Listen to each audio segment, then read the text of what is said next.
നമ്മളിപ്പോൾ ചിന്തിക്കുന്നത് യോഹന്നാൻ എഴുതിയ സുവിശേഷം 2-ാം അധ്യായത്തിൻ്റെ 13 മുതൽ 23 വരെയുള്ള വചനങ്ങളിൽ പറഞ്ഞിരിക്കുന്ന കർത്താവായ യേശു ക്രിസ്തു അവിടുത്തെ ഐഹിക ജീവകാലത്ത് ചെയ്ത ദൈവാലയ ശുദ്ധീകരണം, അത് ആദ്യത്തെ ദൈവാലയ ശുദ്ധീകരണത്തെക്കുറിച്ചാണ് ഇവിടെ നമ്മൾ വായിക്കുന്നത്, പഠിക്കുന്നത്. ആദ്യത്തെ തൻ്റെ പരസ്യ ശുശ്രൂഷയുടെ പ്രാരംഭത്തിൽ ചെയ്ത ദൈവാലയ ശുദ്ധീകരണം, ഒടുവിൽ കർത്താവ് ചെയ്ത ദൈവാലയ ശുദ്ധീകരണമുണ്ട്. അത് ഞാനിപ്പോൾ ഒന്ന് പറയാം. ആ ഭാഗങ്ങൾ, ആ റെഫറൻസസ് ഒന്ന് പറയാം. മത്തായി എഴുതിയ സുവിശേഷം 21-ാം അധ്യായത്തിലാണ് 2-ാം ദൈവാലയ ശുദ്ധീകരണം. 21-ാം അധ്യായത്തിൻ്റെ 12 മുതൽ 16 വരെയുള്ള വാക്യങ്ങളിലാണ് യേശു കർത്താവിൻ്റെ ഐഹിക ശുശ്രൂഷ കാലഘട്ടത്തിൽ, പരസ്യ ശുശ്രൂഷ കാലഘട്ടത്തിൽ കർത്താവ് ചെയ്ത 2-ാമത്തെ ദൈവാലയ ശുദ്ധീകരണം. അത് മർക്കോസ് സുവിശേഷം 11-ന്റെ 15 മുതൽ 19 വരെയുള്ള വാക്യങ്ങളിലും, മർക്കോസ് 11-ന്റെ 15 മുതൽ 19 വരെയുള്ള വാക്യങ്ങൾ, ലൂക്കോസ് എഴുതിയ സുവിശേഷം 19-ാം അധ്യായത്തിൻ്റെ 45-46 വാക്യം. ലൂക്കോസ് 19-ന്റെ 45-46 വാക്യം. 3 സുവിശേഷകന്മാർ. ഈ സുവിശേഷകന്മാർക്ക് വേദശാസ്ത്രജ്ഞന്മാർ നൽകിയിരിക്കുന്ന പേര് നമുക്കറിയാം, സമവീക്ഷണ സുവിശേഷകന്മാർ. മത്തായിയും മർക്കോസും ലൂക്കോസും. ഇവർ 3 പേരും യേശുക്രിസ്തുവിൻ്റെ പരസ്യ ശുശ്രൂഷയിൽ കർത്താവ് ചെയ്ത 2-ാം ദൈവാലയ ശുദ്ധീകരണത്തെക്കുറിച്ച് പറഞ്ഞിട്ടുണ്ട്. എന്നാൽ 1-ാം ദൈവാലയ ശുദ്ധീകരണം, പരസ്യ ശുശ്രൂഷയുടെ ആരംഭത്തിൽ കർത്താവ് ചെയ്ത 1-ാമത്തെ ദൈവാലയ ശുദ്ധീകരണം യോഹന്നാൻ അപ്പോസ്തലൻ, സുവിശേഷകനായ യോഹന്നാൻ മാത്രമേ പറഞ്ഞിരുന്നു. ഇനിയും ഞാൻ മറ്റൊരു കാര്യം കൂടെ പറയട്ടെ. നമ്മൾ ഈ യോഹന്നാന്റെ സുവിശേഷത്തിൽ യോഹന്നാൻ പറഞ്ഞിരിക്കുന്ന 8 അടയാളങ്ങളെ കുറിച്ച് പഠിച്ചു. 8 അടയാളങ്ങളെ കുറിച്ച് പഠിച്ചു. എന്നാൽ ഈ ദൈവാലയ ശുദ്ധീകരണം ഒരു അടയാളം എന്ന നിലയിലല്ല, ഒരടയാളമായിട്ടല്ല നമ്മൾ അന്ന് കണ്ടത്. എന്നാൽ ഇതിനെ യോഹന്നാൻ പറയുന്നത്, ഈ 1-ാം ദൈവാലയ ശുദ്ധീകരണത്തെ യോഹന്നാൻ വിശേഷിപ്പിക്കുന്നത് ഒരടയാളമായിട്ട് തന്നെയാണ്. നോക്കുക, 2-ാം അധ്യായത്തിൻ്റെ 23-ാം വാക്യം നോക്കാം. 23-ാം വാക്യം. പെസഹ പെരുന്നാളിൽ യെരൂശലേമിൽ ഇരിക്കുമ്പോൾ അവൻ ചെയ്ത അടയാളങ്ങൾ കണ്ടിട്ട് പലരും അവന്റെ നാമത്തിൽ വിശ്വസിച്ചു. പെസഹ പെരുന്നാളിൽ യേശു ചെയ്ത അടയാളം ഏതാണ്? യെരൂശലേമിൽ പെസഹ പെരുന്നാളിൽ യേശു ക്രിസ്തു ചെയ്ത അടയാളം ഏതാണ്? ഈ ദൈവാലയ ശുദ്ധീകരണമാണ്. 2-ാം അധ്യായത്തിന്റെ ആദ്യ ഭാഗത്ത് 11 വരെയുള്ള വാക്യങ്ങളിൽ പറഞ്ഞിരിക്കുന്നത് യെരൂശലേമിൽ കർത്താവ് ചെയ്ത അടയാളമല്ല, ഇവിടെ ചെയ്താണ് ഗലീലയിലെ കാനായിൽ, ഗലീലയിൽ ചെയ്ത അടയാളം. എന്നാൽ 2-ാം അധ്യായത്തിന്റെ 13-ാം വാക്യത്തിൽ, മനസ്സിലാവുന്നുണ്ടെന്ന് ഞാൻ വിചാരിക്കുന്നു, മനസ്സിലായില്ല, 2-ാം അധ്യായത്തിന്റെ 23-ാം വാക്യത്തിൽ കാണുന്നത്, അഥവാ 13 മുതലുള്ള വാക്യങ്ങളിൽ കാണുന്ന ദൈവാലയ ശുദ്ധീകരണം പെസഹ പെരുന്നാളിൽ യേശു കർത്താവ് ചെയ്ത അടയാളമായിട്ടാണ് യോഹന്നാൻ അപ്പോസ്തലൻ പറഞ്ഞിരിക്കുന്നത്. ഇനി മറ്റൊരു കാര്യം കൂടെ ഓർക്കുക, ഈ 2 അടയാളങ്ങളുടെയും ആത്യന്തിക റിസൾട്ട്, ആത്യന്തികമായ ഫലം എന്താണ്? 2-ാം അധ്യായത്തിന്റെ 11-ാം വാക്യത്തിൽ പറയുന്നത് എന്താ? യേശു അതിനെ അടയാളങ്ങളുടെ ആരംഭമായി ഗലീലെ കാനാവിൽ വെച്ച് ചെയ്തു, തന്റെ മഹത്വം വെളിപ്പെടുത്തി ശിഷ്യന്മാർ അവനിൽ വിശ്വസിച്ചു. അവന്റെ ശിഷ്യന്മാർ അവനിൽ വിശ്വസിച്ചു. അപ്പോൾ കാനായിലെ അത്ഭുതം, അടയാളം അഥവാ വെള്ളം വീഞ്ഞാക്കി, ആ അടയാളം നിമിത്തം കർത്താവിന്റെ ശിഷ്യന്മാർ കർത്താവിൽ വിശ്വസിച്ചു. ഇനി നോക്കുക 23-ാം വാക്യം. യെരൂശലേമിൽ പെസഹ പെരുന്നാളിൽ കർത്താവ് ചെയ്ത അടയാളങ്ങൾ കണ്ടിട്ട് ശിഷ്യന്മാരല്ല, അവിടെ എഴുതിയിരിക്കുന്ന എന്താ? പലരും അവന്റെ നാമത്തിൽ വിശ്വസിച്ചു.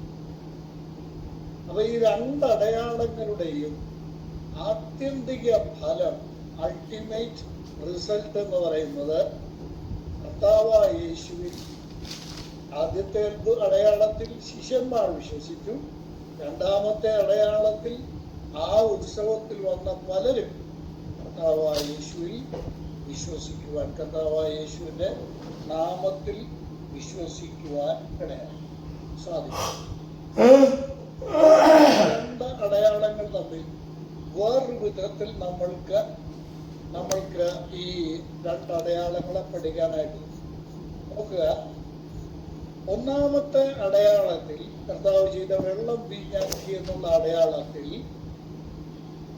നമ്മൾക്ക് കാണാൻ സാധിക്കുന്നത്, ഗ്രഹിക്കാൻ കഴിയുന്നത്, ഒന്ന് കർത്താവിന്റെ സൃഷ്ടിക്കുവാനുള്ള അധികാരം, the creative power of Christ. യേശുക്രിസ്തുവിന്റെ സൃഷ്ടിക്കുവാനുള്ള പവർ, ശക്തി.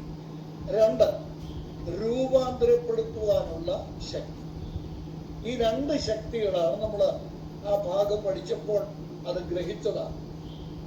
ഈ 2 കർത്താവിന്റെ അധികാരം, പവർ എന്ന് പറഞ്ഞാൽ അധികാരം.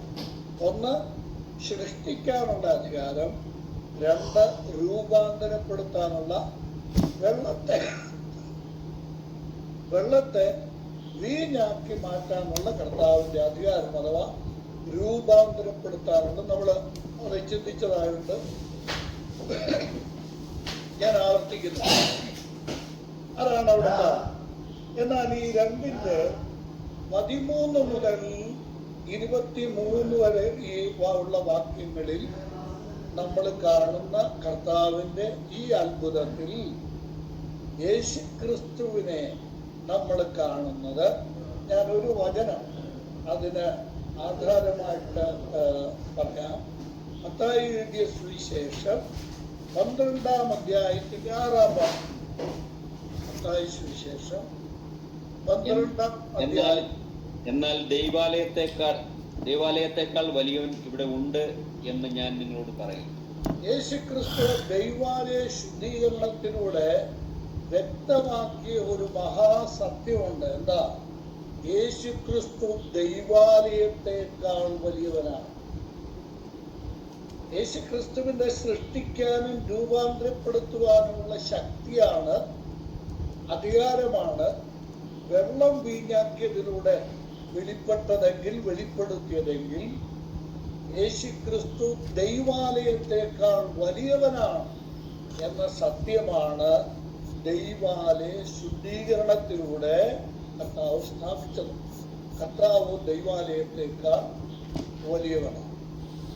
നമ്മൾക്കിനിയും ഒരു പ്രധാനപ്പെട്ട കാര്യം, കഴിഞ്ഞ ക്ലാസ്സിൽ നമ്മൾ ചിന്തിച്ച ആ സത്യത്തോട് ചേർത്ത് ഒരു പ്രധാനപ്പെട്ട കാര്യം ഞാൻ ഓർമ്മിപ്പിക്കുന്നു. ഞാൻ അടിമാലിയിൽ വന്നപ്പോൾ ബഹുമാനപ്പെട്ട ഡോക്ടർ എന്നോട് പറഞ്ഞ ഒരു കാര്യമായിരുന്നു. കഴിഞ്ഞ ക്ലാസ്സിൽ ഒരുപാട് കാലമായിട്ട് അദ്ദേഹത്തിനുണ്ടായിരുന്ന ഒരു സംശയം ദൂരീകരിക്കപ്പെട്ട ഒരു ക്ലാസ് ആയിരുന്നു അത് എന്ന് അദ്ദേഹം പറയുകയുണ്ടായി. അപ്പൊ ഞാൻ അത് തന്നെയാണ് പറയാൻ ആഗ്രഹിക്കുന്ന. ഡോക്ടർ പറഞ്ഞ അതേ കാര്യത്തോട് ബന്ധപ്പെടുത്തി പറയാം. ഇവിടെ 3 നിഴലുകളും അതിന്റെ പൊരുളുകളും കാണും. നമ്മൾ കഴിഞ്ഞ ക്ലാസ്സിൽ നമ്മൾ കണ്ട് പെസഹ പഴയ നിയമത്തിൽ നിഴലായിട്ട് നൽകപ്പെട്ടതാണ്, അതിന്റെ പൊരുൾ പുതിയ നിയമത്തിലാണ് എന്ന് നമ്മൾ കാണുകയും നമ്മൾ ചിന്തിക്കും. ഇവിടെ മൂന്ന് നിഴലുകളും അതിന്റെ പൊരുൾ.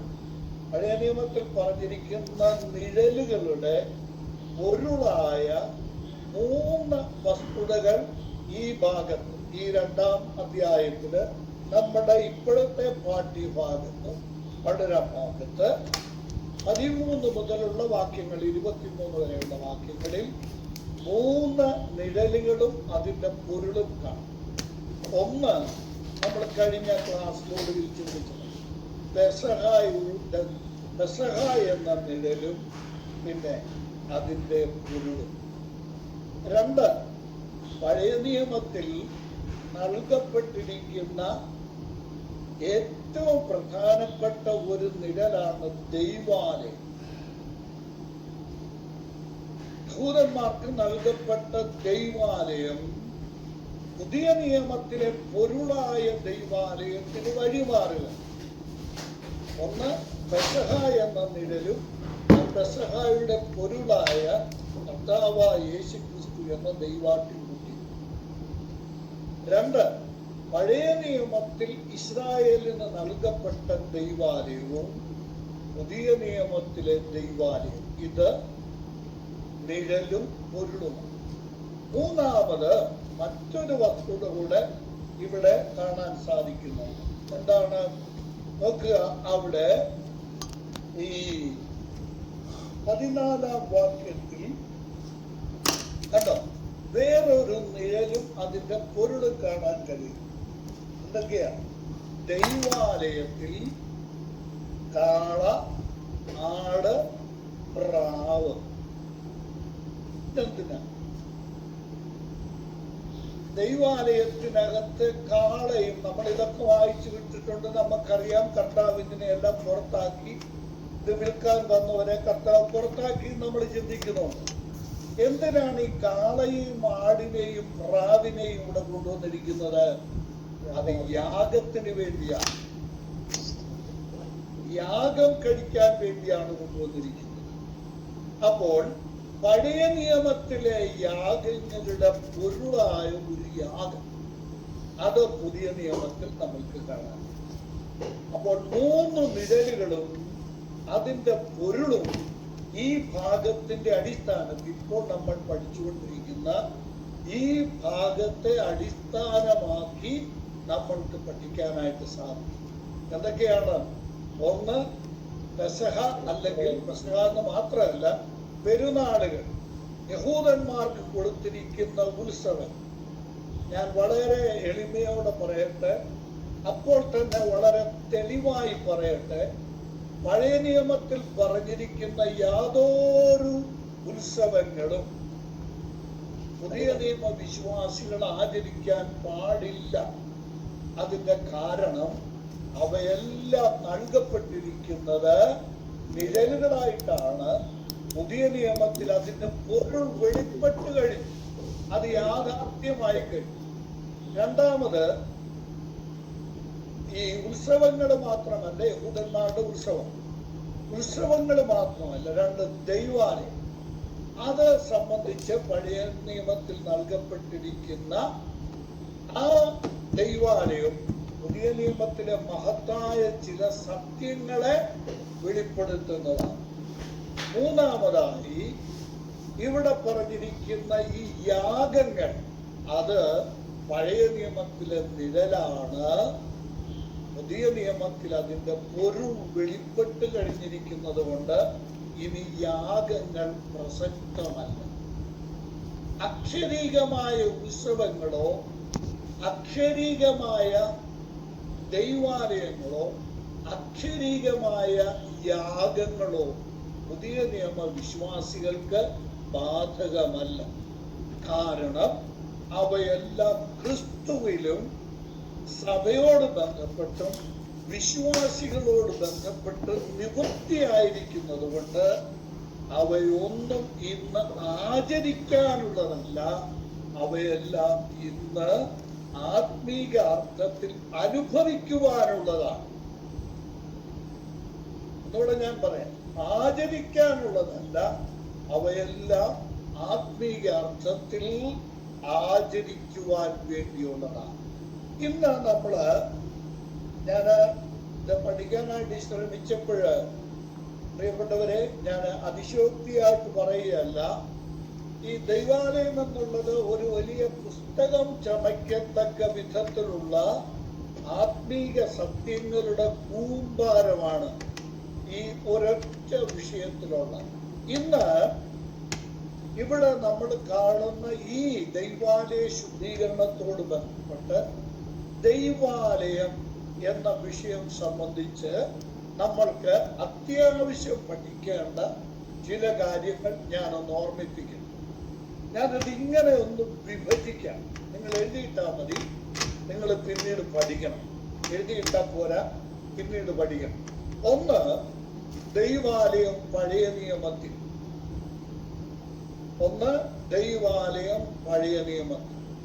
രണ്ട്, ദൈവാലയം സുവിശേഷങ്ങളിൽ. അത് യേശുക്രിസ്തുവിനോട് ബന്ധപ്പെടുത്തി വേണം പഠിക്കാനായിട്ട്. ദൈവാലയവും യേശുക്രിസ്തു. 3, ഇത് കഴിഞ്ഞോ? ഈ പഠിപ്പിക്കുമ്പോ സാറ് ചോദിക്കുന്ന പോലെ എല്ലാരും എഴുതിയോ? മൂന്നാമത്, ദൈവാലയവും ആദിമ സഭയും. അത് അപ്പസ്തലന്മാരുടെ പ്രവൃത്തികളിലാണ്. ദൈവാലയം അപ്പസ്തലന്മാരുടെ പ്രവൃത്തികളിൽ. അത് ഞാൻ ഒരു വാക്കിലൊന്ന് പറയാം. ആദിമ സഭയും അപ്പസ്തലന്മാരും ദൈവാലയവുമായിട്ട് ബന്ധപ്പെട്ട് അവർ ഏർപ്പെട്ട കാര്യങ്ങൾ അപ്പസ്തലന്മാരുടെ പ്രവൃത്തികളിലുണ്ട്. അപ്പൊ 3 അല്ലേ? 1 പഴയ നിയമത്തിൽ, 2 സുവിശേഷങ്ങളിൽ, 3 അപ്പസ്തലന്മാരുടെ പ്രവൃത്തികൾ, 4 ദൈവാലയം ലേഖനങ്ങളിൽ. പുതിയ നിയമത്തിലെ ലേഖനങ്ങളിൽ ദൈവാലയം അതൊരു ഉപദേശ വിഷയമായിട്ട് നൽകപ്പെട്ടിട്ടുണ്ട്. നമ്മൾ ക്രമമായിട്ട് തന്നെ അത് നമ്മൾക്ക് ചിന്തിക്കാൻ ശ്രമിക്കാം. ലേഖനങ്ങളിൽ ദൈവാലയം എന്ന വിഷയമുണ്ട്. 5ാമത് ദൈവാലയം വെളിപാട് പുസ്തകത്തിൽ ദൈവാലയം. ഇങ്ങനെ ചിന്തിച്ചിട്ടുണ്ടോ? ഇതൊരു പക്ഷെങ്കിൽ മിക്കവർക്കും, എല്ലാവർക്കും എന്ന് ഞാൻ പറയുന്നില്ല, മിക്കവർക്കും ഇതൊരു പുതിയ അറിവായിരിക്കാനാണ് സാധ്യത. അതുകൊണ്ട് ഇത് ദയവ് ചെയ്ത് എല്ലാവരും ഒന്ന് സമയമെടുത്ത് അവധാനതയോടെ പഠിക്കുവാൻ ഞാൻ ആവശ്യപ്പെടുകയാണ്. ഇനിയും ശ്രദ്ധിക്കണേ, ദൈവാലയം പഴയ നിയമത്തിൽ എന്നുള്ളത് അക്ഷരീക ദൈവാലയമാണ്. അക്ഷരീകമായിട്ട് ഉള്ള ദൈവാലയം. അവിടെ ഒന്ന് സമാഗമന കൂടാരം, ആവർത്തിക്കുന്നില്ല, ഞാനൊന്ന് പറഞ്ഞു ഓടിച്ചു പോവാം. 2 ശലോമോന്റെ ദൈവാലയം. 3 സെരുബാബേലിന്റെ ദൈവാലയം. ആ സെരുബാബേലിന്റെ ദൈവാലയമാണ് യേശുക്രിസ്തുവിന്റെ കാലഘട്ടത്തിൽ പുതുക്കി പണിത് യഹൂദന്മാർ ഉപയോഗിച്ചുകൊണ്ടിരുന്നത്. ഈ 3 ദൈവാലയം, അല്ലെങ്കിൽ 4 എന്ന് വെച്ചു, ഹേരോദാവ് പണിത ദൈവാലയം. ഈ 4 ദൈവാലയങ്ങൾ ന്യായപ്രമാണ കാലഘട്ടത്തിലാണ്. യേശുക്രിസ്തുവിന്റെ ക്രൂശ് സ്വർഗാരോഹണം വരെയുള്ള കാലഘട്ടത്തിലെ 4 ദൈവാലയങ്ങൾ. ഇത് അക്ഷരീകമായ ദൈവാലയങ്ങൾ. ഇനി ചിന്തിക്കേണ്ട കാര്യം, യഹൂദന്മാർ ഈ ദൈവാലയങ്ങളിൽ വർഷത്തിൽ 3 പ്രാവശ്യം അവർ പോകണമായിരുന്നു. ലോകത്തിന്റെ ഏത് ഭാഗത്ത് അവർ പാർത്തിരുന്നാലും, യഹൂദന്മാർ ലോകത്തിന്റെ ഏത് ഭാഗത്ത് പാർത്തിരുന്നാലും ഒരു വർഷത്തിൽ 3 പ്രാവശ്യം അവർ ഈ ദൈവാലയത്തിൽ, ചുരുങ്ങിയത് ഈ ദൈവാലയത്തിൽ പോകണമായിരുന്നു. അതിന്റെ കാരണം എന്താണെന്ന് ചോദിച്ചാൽ, ദൈവത്തിന്റെ നാമം വിളിക്കപ്പെട്ടിരിക്കുന്ന ദൈവത്തിന്റെ ഷെഖീന, ദൈവത്തിന്റെ തേജസ് എഴുന്നള്ളി വസിക്കുന്ന സ്ഥലമാണ് അക്ഷരീകമായി. എന്നാൽ യേശുക്രിസ്തുവിന്റെ കാലത്ത് ആ ദൈവാലയത്തിൽ അതുണ്ടായിരുന്നില്ല. നമുക്ക് അത് പിന്നാലെ ചിന്തിക്കും. അപ്പോൾ ഈ സ്ഥലത്ത് യഹൂദന്മാരുടെ ഉത്സവം 3 ഘട്ടങ്ങളിലായിട്ടാണ്. ഒന്ന്, ആദ്യത്തെ പെസഹായുടെ ഉത്സവം മുതൽ കൊയ്ത്തു പെരുന്നാൾ വരെയുള്ള കാലഘട്ടത്തിൽ, ആദ്യഫല കന്യയുടെ പെരുന്നാൾ വരെയുള്ള കാലഘട്ടം. രണ്ടാമത് പെന്തക്കോസ്ത് പെരുന്നാൾ. അത് കഴിഞ്ഞിട്ട് 7-ാം മാസത്തിലെ 3 ഉത്സവം. ഈ 3 ഘട്ടങ്ങളിൽ യഹൂദന്മാർ, അത് പ്രത്യേകിച്ച് ശ്രദ്ധിക്കണേ, സ്ത്രീകൾക്ക് അവിടെ പോകാൻ അനുവാദമില്ലായിരുന്നു. സ്ത്രീകൾ പോകണ്ടായിരുന്നു. യഹൂദന്മാരുടെ ഇടയിലെ പുരുഷന്മാർ ഈ 3 സമയങ്ങളിൽ ആ ദൈവാലയത്തിൽ പോകണം. അവിടെ ആ ഉത്സവഘട്ടത്തിൽ അവർ അവിടെ ഉണ്ടായിരിക്കണം. ഇതാണ് പഴയ നിയമത്തിലെ വ്യവസ്ഥ. അവരേറ്റവും അധികം ആദരിക്കുകയും ബഹുമാനിക്കുകയും ചെയ്തിരുന്ന സ്ഥാനമായിരുന്നു ദൈവത്തിന്റെ ആലയം. ആ ദൈവാലയത്തിൽ അവർ പോകുമ്പോൾ അവർ യാഗമർപ്പിക്കുവാൻ നിർബന്ധിതമായിരുന്നു. നിർബന്ധമായ നിയമമായിരുന്നു. അവരവിടെ ചെല്ലുമ്പോൾ പ്രാകാരത്തിൽ വർഷത്തിലൊരിക്കൽ അവരവിടെ ചെല്ലുമ്പോൾ അവരുടെ പാപമോചനത്തിനായി യാഗമർപ്പിക്കണം. മഹാപാപ പരിഹാര ദിവസം അവർ യാഗമർപ്പിക്കണം. ഒരു വർഷത്തിൽ അവർക്ക് പാപപരിഹാരം ലഭിക്കുന്ന ഒരു സന്ദർഭമായിരുന്നു ഈ 3-ാം ഘട്ടത്തിലെ ഉത്സവത്തിൽ. അവർ യാഗം അർപ്പിച്ച് ദൈവത്തോട് നിയമം ചെയ്യണമായി. ഇനി പുതിയ നിയമത്തിലേക്ക് നമ്മൾക്ക് വരാം. ഞാൻ ഇനി പറയുന്നത് പുതിയ നിയമ അർത്ഥത്തിൽ, ആ കാലഘട്ടത്തിൽ, ആ വീക്ഷണത്തിൽ നമ്മൾ ചിന്തിക്കണം. ഗ്രീക്ക് പുതിയ നിയമത്തിൽ ദൈവാലയം എന്നുള്ളതിന് 2 വാക്കുകളാണ് ഉപയോഗിച്ചത്. വളരെ പ്രധാനപ്പെട്ട കാര്യമാണ് ഞാൻ ഈ പറയുന്നത്. ഇൻട്രസ്റ്റ് ആയിട്ട് തോന്നുന്നില്ലെങ്കിൽ ഇത് പഠിച്ചിരിക്കണം, എങ്കിലേ നമുക്ക് ഇതിന്റെ സന്ദർഭങ്ങളും കാര്യങ്ങളും ഗ്രഹിക്കാൻ സാധിക്കും. 2 പ്രധാനപ്പെട്ട വാക്കുകളാണ് ഈ ദൈവാലയം എന്നുള്ളതിന് പുതിയ നിയമത്തിൽ ഗ്രീക്ക് ഭാഷയിൽ ഉപയോഗിച്ചിരിക്കുന്നത്. മലയാളം ബൈബിളിലും ഇംഗ്ലീഷിലും എല്ലാം ടെമ്പിൾ എന്ന് ഇംഗ്ലീഷിലും മലയാളത്തിൽ ദൈവാലയം എന്ന് പറഞ്ഞിരിക്കുന്നു. എന്നാൽ മലയാളത്തിൽ ചിലയിടങ്ങളിൽ അല്പം വ്യത്യാസപ്പെടുത്തി പറഞ്ഞിട്ടുണ്ട്. ഇപ്പൊ ഇവിടെ തന്നെ ഞാനൊരു ചെറിയ ഈ നമ്മുടെ ഈ പഠനഭാഗം ഏതാ? യോഹന്നാൻ സുവിശേഷം 2-ാം അധ്യായത്തില് നോക്കുക. അവിടെ ആദ്യം പറയുന്നത് 14-ാം വാക്യം നോക്കി. 14-ാം വാക്യം ഒന്ന് ശ്രദ്ധിക്കുക. ദൈവാലയത്തിൽ, അവിടെ എങ്ങനെയാ ഉപയോഗിച്ചിരിക്കുന്നത്? ദൈവാലയം എന്നാണ് ഉപയോഗിച്ചിരിക്കുന്നത്. എന്നാൽ 19-ാം വാക്യം നോക്കിയേ, ഒരു വ്യത്യാസമാണ്. അവിടെ ഉപയോഗിച്ചിരിക്കുന്ന വാക്ക് ഏതാ? ഈ മന്ദിരം. ഈ മന്ദിരം കണ്ടോ? മലയാളത്തിൽ കഴിവതും അതിന്റെ ആ സന്ദർഭം മനസ്സിലാക്കി വിവർത്തനം ചെയ്യാൻ ശ്രമിച്ചിട്ടുണ്ട്. 1 ദൈവാലയം, 2 മന്ദിരം. ഗ്രീക്ക് ഭാഷയിലും ഇതേ വ്യത്യാസം. മറ്റേ ഇംഗ്ലീഷ് ബൈബിളിലൊക്കെ ടെമ്പിൾ എന്ന് പറയുമ്പോൾ ഗ്രീക്ക് ഭാഷയിൽ ഈ വ്യത്യാസം വ്യക്തമാക്കി തന്നെയാണ് പറഞ്ഞേക്കുന്നത്.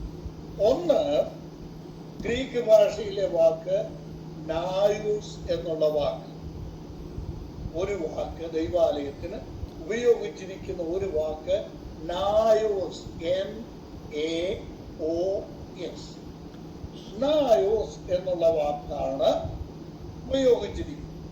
2-ാമത്തെ വാക്ക് ഹെയ്റോൺ എന്ന വാക്കാണ്. ഗ്രീക്കിൽ ഉപയോഗിച്ചിരിക്കുന്ന 2-ാമത്തെ വാക്ക് ഹെയ്റോൺ. വേറൊരു വാക്ക്, വേറൊരു പദം ഹെയ്റോൺ എന്നുള്ള വാക്കാണ്. EIERON, എയ്റോൺ. ഈ വാക്കാണ് ഉപയോഗിച്ചിരിക്കുന്നത്. എന്താണ് ഈ രണ്ട് വാക്കുകൾ തമ്മിലുള്ള വ്യത്യാസം? ദൈവാലയം സംബന്ധിച്ച് ഈ രണ്ട് വാക്കുകൾ കൊണ്ട് ഉദ്ദേശിക്കുന്ന ആശയം അഥവാ അർത്ഥം എന്താണ്?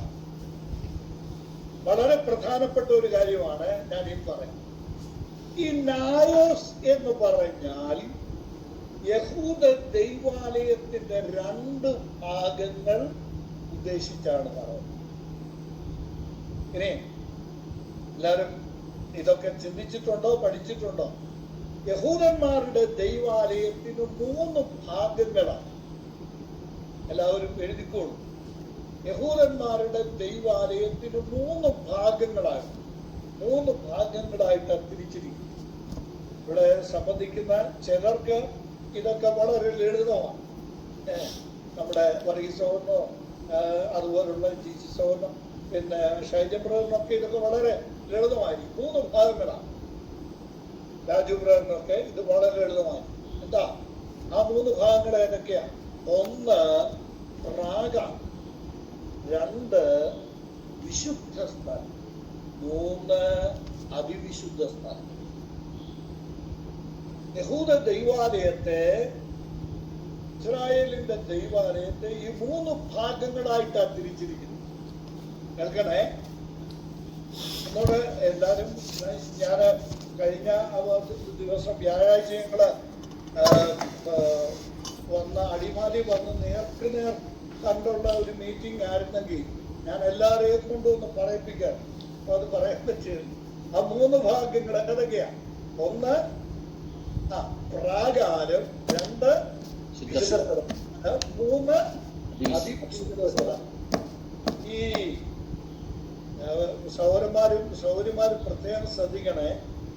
ഈ 84-ാം സങ്കീർത്തനത്തിലും അതുപോലെ സങ്കീർത്തനങ്ങളിലൊക്കെ നിന്റെ പ്രാകാരം എന്ന് പറഞ്ഞു. പലരും ഈ പ്രാകാരം എന്നുള്ളത് പ്രകാരം എന്നാ വായിക്കാം. കാരണം അവർക്ക് ഈ ആശയം എന്താണെന്ന് മനസ്സിലാകും. അതുകൊണ്ടാണ് കുറ്റം പറയല്ല, വിമർശിക്കുകയല്ല. പ്രകാരമല്ല, പിന്നെ പ്രാകാരം എന്ന വാക്കിന് കോർട്ട്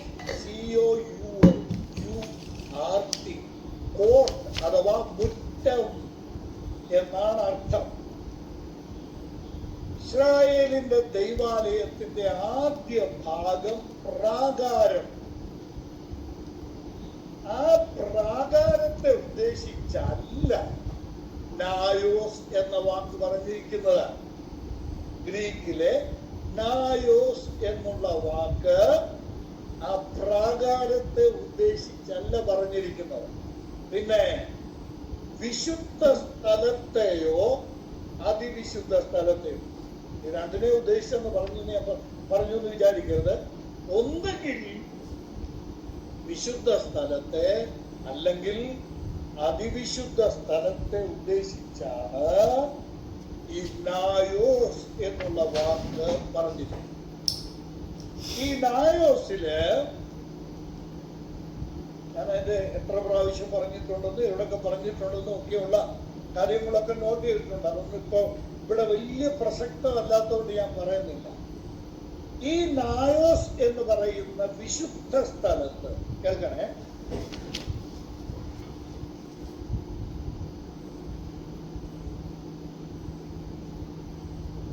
പുരോഹിതന്മാർക്ക് മാത്രമേ പ്രവേശിക്കാൻ അനുവാദം.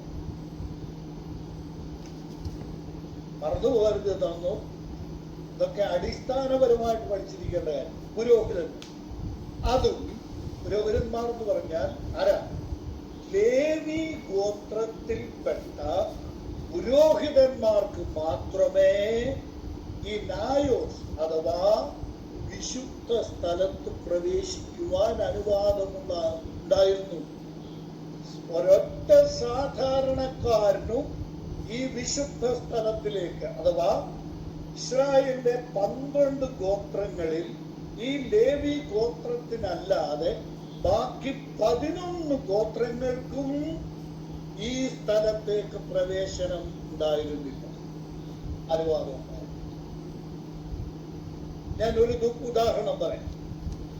ഈ സ്ഥലത്ത് ശുശ്രൂഷിക്കാൻ യാഗപീഠത്തിലാണെങ്കിലും ധൂപപീഠത്തിലാണെങ്കിലും നിലവിളക്കിലാണ് വിശുദ്ധ സ്ഥലം.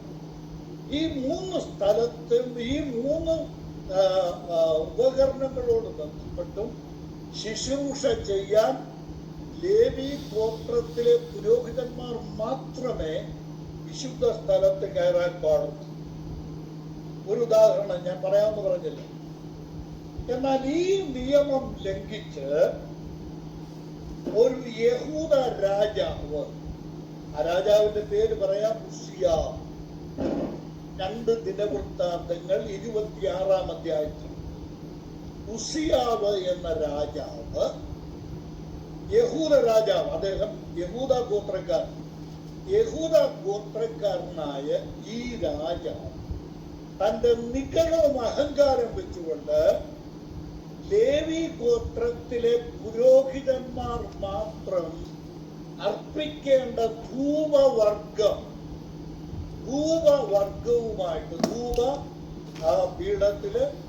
ധൂപവർഗവുമായി അദ്ദേഹം 80 പുരോഹിതന്മാർ അവിടെ എതിർത്തു. രാജാവെ, പ്രവേശിക്കരുത്, വിശുദ്ധ സ്ഥലത്തേക്ക് കയറരുത്. 80 പുരോഹിതന്മാർ എതിർത്തു. ആ എതിർപ്പിനെ അവഗണിച്ച് ഈ ഉസിയാവ് എന്ത് എന്നറിയാമോ? ഈ വിശുദ്ധ സ്ഥലത്ത് പ്രവേശിച്ചു. എന്തുമായിട്ട്? ധൂപവർഗവുമായി പ്രവേശിച്ചു. സംഭവിച്ചത് എന്താണെന്ന് അറിയാവുന്നതെന്ന് പറഞ്ഞു, അഡ്മിറ്റ് ചെയ്ത് പറയാൻ പറ്റുന്നവരെന്ന് പറഞ്ഞു. അവിടെ വെച്ച് തന്നെ അവന്റെ നെറ്റിക്ക് കുഷ്ഠം പൊങ്ങി. കേട്ടോ? ദൈവം വെച്ച പ്രമാണത്തെ ലംഘിച്ചുകൊണ്ട് രാജാവെന്ന അഹന്തയിൽ, ആ ഹുങ്കിൽ, യഹൂദ ഗോത്രക്കാരനായ ലേവി ഗോത്രക്കാരനല്ലാത്ത ഇദ്ദേഹം എന്ത് ചെയ്തു? ഈ നായോസിൽ പ്രവേശിച്ചു, വിശുദ്ധ സ്ഥലത്ത് പ്രവേശിച്ചു. അതിന്റെ ശിക്ഷയും കൊണ്ടാണ് അദ്ദേഹം പുറത്തേക്ക് വരേണ്ടി വന്നത്. അപ്പോൾ പുരോഹിതന്മാർക്ക് മാത്രം പ്രവേശിക്കാനും ശുശ്രൂഷിക്കാനും അനുവാദമുണ്ടായിരുന്ന സ്ഥലമാണ് ഈ നായോസ് എന്ന് പറയുന്ന വിശുദ്ധ സ്ഥലം. ഇനി ഞാൻ ഇതിനോട് ചേർത്ത് ഒരു കാര്യം കൂടെ ഒന്ന് ഓർമ്മിപ്പിച്ചോട്ടെ. ദൈവാലയത്തെ കുറിച്ചുള്ള പഠനമാണ്. ഇതിൽ ഈ നായോസിൽ രണ്ടാമതൊരു സ്ഥലം കൂടെ ഉണ്ട്. ആ സ്ഥലത്തിന്റെ പേരെന്താണെന്നറിയാമോ? അതിവിശുദ്ധം എന്നാണ്. Holy of holies, the place of holy of holies. വിശുദ്ധിയുടെ വിശുദ്ധ സ്ഥലമാണ്. ഞാൻ അതൊന്ന് ചൂണ്ടിക്കാണിക്കാം. എബ്രായർക്ക് എഴുതിയ ലേഖനം 9-ാം അധ്യായത്തിൽ ഈ അതിവിശുദ്ധം എന്ന ആ സ്ഥലത്തിന്റെ പേര് തന്നെ അതിവിശുദ്ധം എന്ന പേരിലാണ് അറിയപ്പെടുന്നത്. 2-ാം വാക്യം നോക്കി, എബ്രായർ 9:2. ഒരു കൂടാരം ചമച്ചു, അതിന്റെ ആദ്യ ഭാഗത്ത് നിലവിളക്കും മേശയും കാഴ്ചയപ്പവും ഉണ്ടായിരുന്നു. അതിന് വിശുദ്ധ സ്ഥലം എന്ന് പേർ. കേട്ടോ? അതിന് വിശുദ്ധ സ്ഥലം എന്ന പേര്. ഇനി നോക്കി 3-ാം വാക്യം. 2-ാം തിരശ്ശീലയ്ക്ക് പിന്നിലോ അത് കഴിഞ്ഞിട്ടൊരു തിരശീലയുണ്ട്. ആ തിരശീലയ്ക്ക് അപ്പുറത്തുമുള്ള സ്ഥലം നായോസാണ്. എന്താ? ആ തിരശീലയ്ക്ക് പിന്നിലോ അതിവിശുദ്ധം എന്ന കൂടാരം. അതിവിശുദ്ധം എന്ന കൂടാരം. കണ്ടോ? ഈ വിശുദ്ധ സ്ഥലത്തിന് തൊട്ടപ്പുറത്തൊരു തിരശീലയുണ്ട്. ആ തിരശീലയ്ക്കപ്പുറത്തുള്ള സ്ഥലത്തെ ലേഖനകാരൻ വിശേഷിപ്പിച്ചത് അതിവിശുദ്ധം എന്ന സ്ഥലം. ഇനിയും എല്ലാവർക്കും അറിയാം, ഞാൻ ഈ പഠനമായതുകൊണ്ട് പറഞ്ഞേ പറ്റുള്ളല്ലോ. ഈ സ്ഥലത്ത് പുരോഹിതന്മാർക്കും കയറാൻ അവകാശമില്ല. ഈ സ്ഥലത്ത് മഹാപുരോഹിതന് മാത്രമേ പ്രവേശിക്കാൻ അനുവാദം. അതും ആണ്ടിലൊരിക്കൽ. ആ ദിവസം ഏതാണെന്നറിയാമോ? ആ ദിവസം മഹാപാപ പരിഹാര ദിവസം.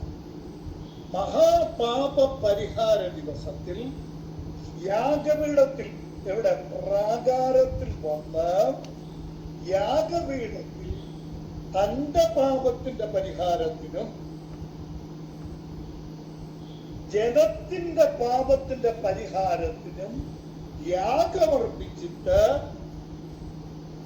ആ യാഗരക്തവുമായി വർഷത്തിലൊരിക്കൽ, അതായത് മഹാപാപ പരിഹാര ദിവസം, ആണ്ടിലൊരിക്കൽ മഹാപുരോഹിതനും മാത്രം പ്രവേശിക്കുവാൻ അനുവാദമുണ്ടായിരുന്ന സ്ഥലമാണ്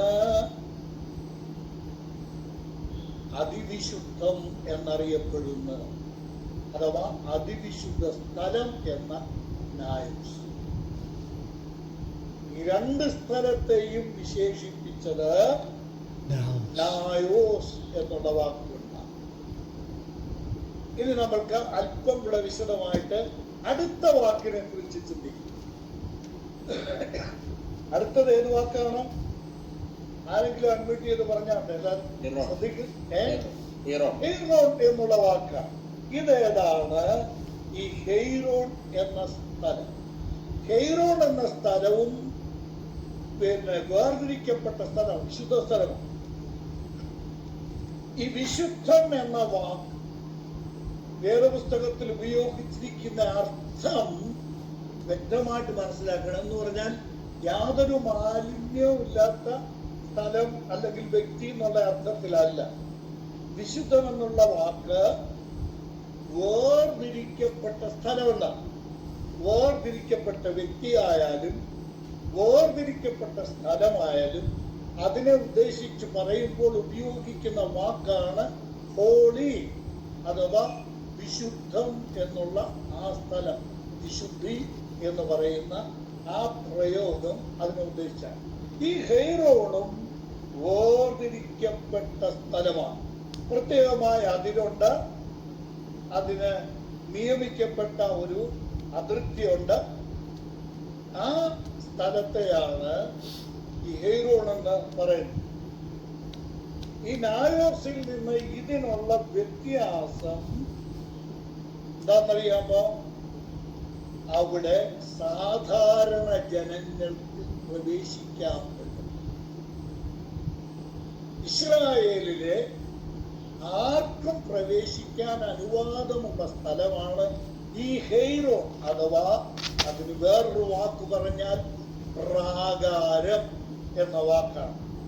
ഈ പ്രാകാരത്തിൽ രാജാവിനും പ്രവേശിക്കാം, പുരോഹിതനും പ്രവേശിക്കാം, ഏത് ഗോത്രക്കാർക്കും ഈ ഹെയ്റോണിൽ പ്രവേശിക്കാൻ അനുവാദമുണ്ട്. സുവിശേഷങ്ങളിൽ 69 പ്രാവശ്യം ഈ ഹെയ്റോൺ എന്ന വാക്ക് ഉപയോഗിച്ചിട്ടുണ്ട്. പൊതുവായ അർത്ഥത്തിൽ എന്ന് പറഞ്ഞ വിജാതീയ ക്ഷേത്രങ്ങളെ ഉദ്ദേശിച്ചു പോലും ഈ ഹെയ്റോൺ എന്ന വാക്ക് പുതിയ നിയമത്തിൽ ഉപയോഗിച്ചിട്ടുള്ളതായിട്ട് നമ്മൾക്ക് കാണാൻ സാധിക്കുന്നുണ്ട്. പുതിയ നിയമത്തിൽ നമ്മൾക്ക് കാണാൻ കഴിയും. ഈ ഹെയ്റോണും നായോസും ഒന്നിച്ചു പറയുന്ന ചില ഭാഗങ്ങളും പുതിയ നിയമത്തിൽ നമ്മൾക്ക് കാണാം. ഞാൻ ചില ഭാഗങ്ങൾ ഒന്ന് സൂചിപ്പിക്കും. ഈ ഹെയ്റോണും നായോസും എന്ന് പറഞ്ഞാൽ അതൊക്കെയാണ് പ്രാകാരവും വിശുദ്ധ സ്ഥലം. ഈ സ്ഥലം സംബന്ധിച്ച് സുവിശേഷങ്ങളിൽ പറഞ്ഞിരിക്കുന്ന ചില വേദഭാഗങ്ങൾ ഞാനൊന്ന് ഓർമ്മിപ്പിക്കാം. നമ്മുടെ വാച്യം നോക്കിക്കൊണ്ടുകൂടെയാണ് ഞാൻ പറയുന്നത് കേട്ടോ.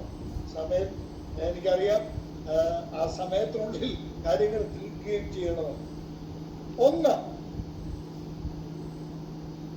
സെഖരിയാവ് നോക്കണം. ഈ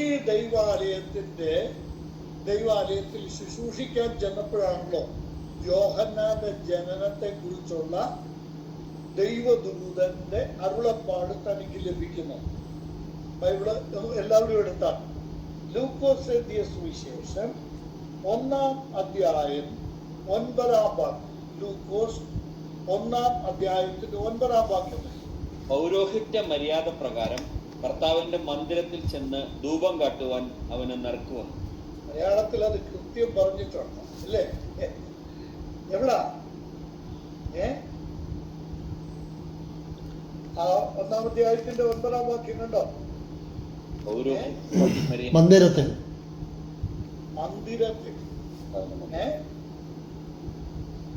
സെഖരിയാവ് ഹൂറിന്റെ ക്രമപ്രകാരം ദൈവത്തിന്റെ പുരോഹിതനായി ശുശ്രൂഷ ചെയ്യുവാൻ വേണ്ടി കർത്താവിന്റെ മന്ദിരത്തിൽ ചെന്ന്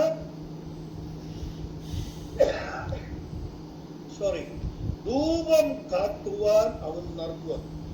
അപ്പോ ശ്രദ്ധിക്കുക, ഞാൻ ചോദിക്കുന്ന ചോദ്യത്തിന് ശരിയായ ഉത്തരം വരും. അദ്ദേഹം നിൽക്കുന്നത് എവിടെയാ? സെഖരിയാവ് നിൽക്കുന്നത് എവിടെയാ? നായോസിൽ അല്ലേ? വിശുദ്ധ സ്ഥലത്ത്. അതിവിശുദ്ധ സ്ഥലത്തല്ല, ധൂപം കാട്ടുന്ന സ്ഥലത്ത്, വിശുദ്ധ സ്ഥലത്താണ് സെഖരിയാവ് നിൽക്കുന്നത്. 21-22 വാക്യം നോക്കിയേ. ജനം സെഖരിയാവിനായി കാത്തിരുന്നു. അവൻ മന്ദിരത്തിൽ താമസിച്ചതിനാൽ ആശ്ചര്യപ്പെട്ടു. അവൻ പുറത്തു വന്നപ്പോൾ അവരോട് സംസാരിക്കുവാൻ കഴിഞ്ഞില്ല. അതിനാൽ അവൻ മന്ദിരത്തിൽ ഒരു ദർശനം കണ്ടു എന്ന് അവർ അറിഞ്ഞു. ഇവിടെ 21-ാം വാക്യം തുടങ്ങുമ്പോൾ കണ്ടോ, ജനം സെഖരിയാവിനായി കാത്തിരുന്നു. അവർ കാത്തിരുന്ന സ്ഥലം ഏതാ?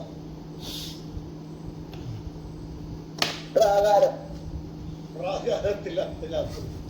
കണ്ടോ, ഇതാണ് നായോസും ഹെയ്രോണും ഒന്നിച്ചു വരുന്ന സ്ഥലം.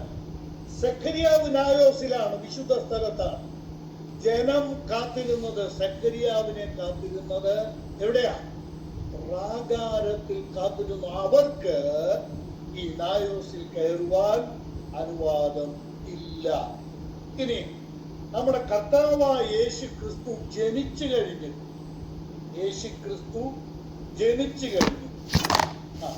ലൂക്കോസ് സുവിശേഷം 2-ാം അധ്യായം. ലൂക്കോസ് എഴുതിയ സുവിശേഷം 2-ാം അധ്യായത്തിന്റെ 27-ാം വാക്യം നോക്കുക. അവിടെ ശിമ്യോൻ ആത്മനിയോഗത്താൽ എവിടേക്ക് ചെന്നു? ദൈവാലയത്തിൽ ചെന്നു. വളരെ ശ്രദ്ധിക്കേണ്ട ചില വേദഭാഗങ്ങളാണിത്.